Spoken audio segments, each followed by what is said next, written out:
بسم اللہ الرحمن الرحیم۔ آج ہم سورہ بقرہ کی آیت نمبر 114 سے پڑھیں گے۔ سب سے پہلے اس کا ترجمہ دیکھتے ہیں۔ وَمَنْ أَظْلَمُ مِمَّنْ مَنَعَ مَسَاجِدَ اللَّهِ، اللہ رب العزت فرماتے ہیں اس شخص سے بڑھ کر کون بڑا ظالم ہوگا، مِمَّن مَنَعَ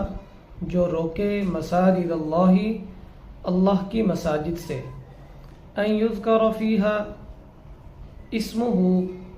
کہ ذکر کیا جائے ان مساجد میں اللہ کے نام کا، وسعی فی خرابیہا اور وہ کوشش کرے مساجد کو برباد کرنے میں، اولئک ما کان لہم یہی لوگ ہیں کہ نہیں ہے جائز ان کے لیے، ان یدخلوہا کہ وہ داخل ہوں ان مساجد میں، الا خائفین مگر خوف کھاتے ہوئے یا عاجزی کے ساتھ، لہم فی الدنیا اللہ رب العزت فرماتے ہیں انہی لوگوں کے لیے دنیا میں بھی خزی رسوائی ہے، ولہم فی الآخرۃ عذاب عظیم اور ان کے لیے آخرت میں بہت بڑا عذاب ہے۔ اب اس آیت کا مطلب دیکھ لیتے ہیں۔ دیکھیں اس آیت کے جو شان نزول ہے اور اس آیت کی جو تفسیر ہے، اس میں ایک واقعہ تو وہ ہے کہ جب مشرکین مکہ نے مسلمانوں کو کہ جب وہ ہجرت کر کے مدینہ چلے گئے تھے اور وہ 6 ہجری میں دوبارہ عمرے کی غرض سے آئے تھے، تو مشرکین مکہ نے انہیں یعنی راستے میں ہی روک دیا حدیبیہ کے مقام پر، اور مسلمانوں کو عمرہ نہیں کرنے دی، یعنی بیت اللہ کے طواف سے روک دیا۔ تو انہوں نے اللہ کے گھر میں آنے سے روکا، ٹھیک ہے۔ تو اللہ نے فرمایا کہ جو بھی شخص کسی بھی شخص کو اللہ کے گھر میں طواف کرنے سے یا عبادت کرنے سے روکے گا تو اس سے بڑھ کر جو ہے وہ کوئی ظالم نہیں ہو سکتا۔ اور اسی طرح جب مسلمان مکہ کے اندر رہ رہے تھے تو اس وقت بھی جو ہے مشرکین مکہ وہ آپ صلی اللہ علیہ وسلم کو جو ہے وہ اللہ کے گھر میں بیت اللہ شریف میں عبادت نہیں کرنے دیتے تھے، اور کچھ جو مسلمان جو ہیں اسلام لے آئے تھے تو انہیں بھی جو ہے وہ بیت اللہ میں عبادت نہیں کرنے دیتے تھے، عبادت کرنے سے روکتے تھے۔ تو مسلمانوں نے اپنا جو ہے پڑھنے کی جگہ یا پھر جو ہے عبادت کی جگہ وہ دار ارقم کو بنایا ہوا تھا۔ تو اللہ نے فرمایا کہ اس شخص سے بڑھ کر ظالم کوئی نہیں ہو سکتا جو اللہ کے گھر میں اللہ کے ذکر سے روکے، اللہ کی عبادات سے کیا ہے روکے۔ تو یہ صرف جو ہے مسلمانوں کے لیے نہیں ہے، بلکہ چاہے جو بھی جیسے نصارہ ہوں یا یہودی ہوں، ان کی جو بھی عبادت خانے ہیں یا گرجا گھر ہیں، تو ان کو اپنے عبادت خانے میں جا کر عبادت کرنے سے روکنا جو ہے وہ کسی کے لیے بھی جائز نہیں ہے۔ اور اگر ہم تاریخ میں دیکھیں تو نصارہ نے جو ہے یہودیوں کو یعنی ان کے جب نصارہ غالب ہوئے تو انہوں نے یہودیوں کو ان کے عبادت خانے میں جانے کی اجازت نہیں دی، اور ان کے عبادت خانوں کو یعنی جو ہے وہ نقصان پہنچایا، یہاں تک کہ جیسے تاریخ میں ملتا ہے کہ ان کی تورات تک انہوں نے جلا دی نصارہ نے یہودیوں کی، اور بیت المقدس کو بھی جو ہے شہید کرنے کی کوشش کی اور گرا دیا۔ تو اسی طرح جو ہے جب یہودیوں کو نصارہ پر جو ہے وہ غلبہ حاصل ہوا تو انہوں نے بھی ان کے ساتھ وہی معاملات کیے۔ تو اسی طرح جو ہے سورہ حج میں بھی اللہ فرماتے ہیں کہ مسلمانوں کے لیے بھی جائز نہیں ہے کہ وہ جو ہے کسی بھی عبادت خانے کو یعنی غیر مسلم کے عبادت خانہ کو گرائیں یا ان کو اپنے عبادت خانے میں عبادت کرنے سے روکیں۔ یعنی جس طرح غیر مسلموں کے لیے جائز نہیں ہے، غیر مسلموں کے لیے ناجائز ہے کہ وہ مسلمانوں کو مساجد میں جانے سے روکیں، اور اسی طرح مسلمانوں کے لیے بھی ہے کہ وہ کسی بھی غیر مسلم کو ان کے عبادت خانوں سے جانے میں عبادت کرنے سے نہیں روک سکتے، ان کے لیے بھی جائز نہیں ہے، ٹھیک ہے۔ آگے اللہ فرماتے ہیں وَسَعَى فِي خَرَابِهَا اور وہ کوشش کرتے ہیں اللہ کے گھر کو، اللہ کی مساجد کو برباد کرنے میں۔ اور برباد کرنے کی جو ہے وہ 2 صورتیں ہو سکتی ہیں۔ ایک تو ہے ظاہری صورت،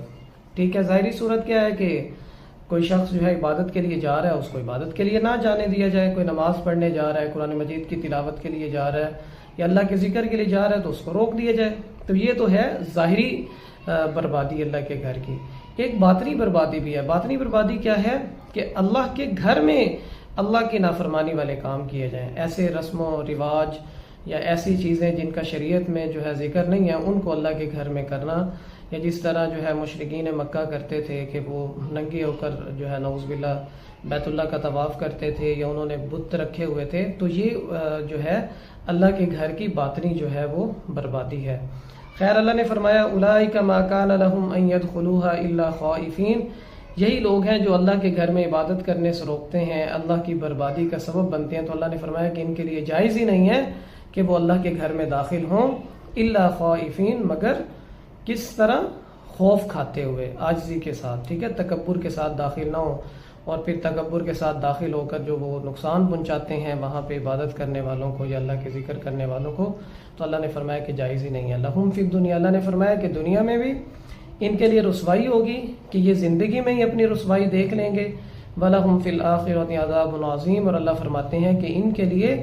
آخرت میں بھی میں نے بہت بڑا عذاب تیار کر رکھا ہے، جس عذاب میں میں ان کو کیا کروں گا؟ داخل کروں گا۔ اب اگلی آیت کا پہلے ترجمہ دیکھتے ہیں۔ وَلِلَّهِ الْمَشْرِقُ وَالْمَغْرِبُ، اللہ فرماتے ہیں اللہ ہی کے لیے مشرق اور مغرب ہیں۔ فَأَيْنَمَا تُوَلُّوا فَثَمَّ وَجْهُ اللَّهِ، پس جس طرف بھی منہ کر کے تم نماز پڑھو پس پا لوگے وجہ اللہ، اللہ کی توجہ کو، تم اس کا لفظی معنی ہوگا وجہ اللہ، تم اللہ کے سامنے ہو گئے۔ ان اللہ واسع علیم، بے شک اللہ جو ہیں وسعت والے ہیں اور جاننے والے ہیں، ٹھیک ہے۔ اس آیت کا جو ہے شان نزول وہ دو ہیں، ایک تو یہ ہے کہ جب یعنی مسلمان جو ہے وہ ہجرت کر کے مدینہ منورہ میں چلے گئے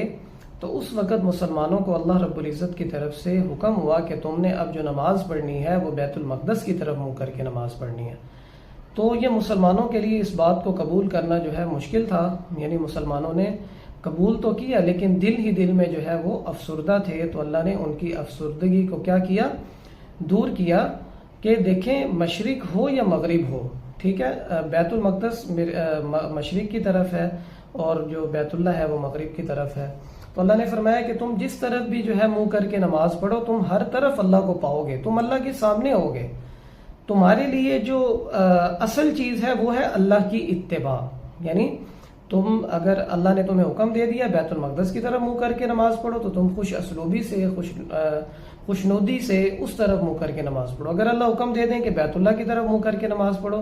تو تم پھر بھی جو ہے خوشنودی سے اور اللہ کی رضا کو مانتے ہوئے اس طرف نماز منہ کر کے پڑھو، باقی اجر جو ہے وہ اللہ نے دینا ہے، ٹھیک ہے۔ چونکہ مسلمان جو ہے ایک تو ان کو یہ افسوس تھا، یہ افسردگی تھی کہ انہیں اپنا شہر چھوڑنا پڑا، اپنا آباء و اجداد چھوڑنے پڑے،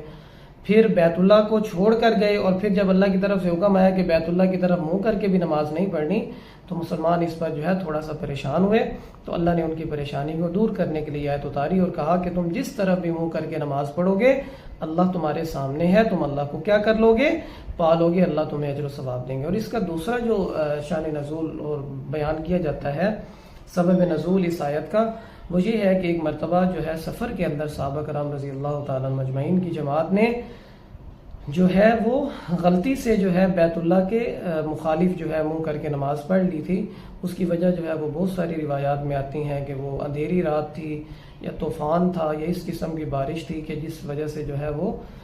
تلاش نہ کر سکے کہ قبلہ کس طرف ہے، اور پھر جب بعد میں انہیں معلوم ہوا کہ ہم نے تو قبلہ کے علاوہ میں منہ کر کے نماز پڑھ لیا تو آپ صلی اللہ علیہ وسلم نے فرمایا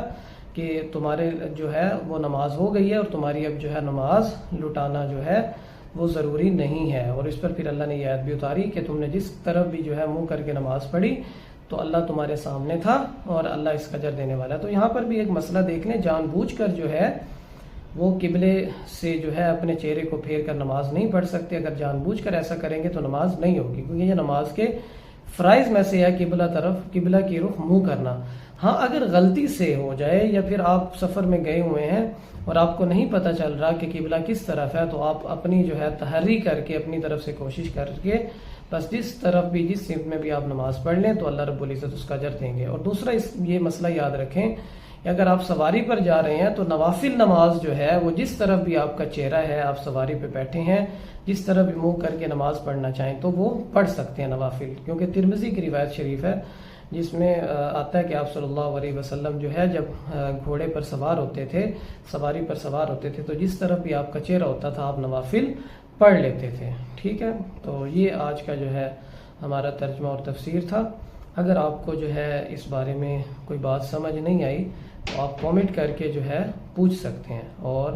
جو ہے ہم آپ کو جو ہے اس کا جواب دیں گے. وما علینا الا البلاغ.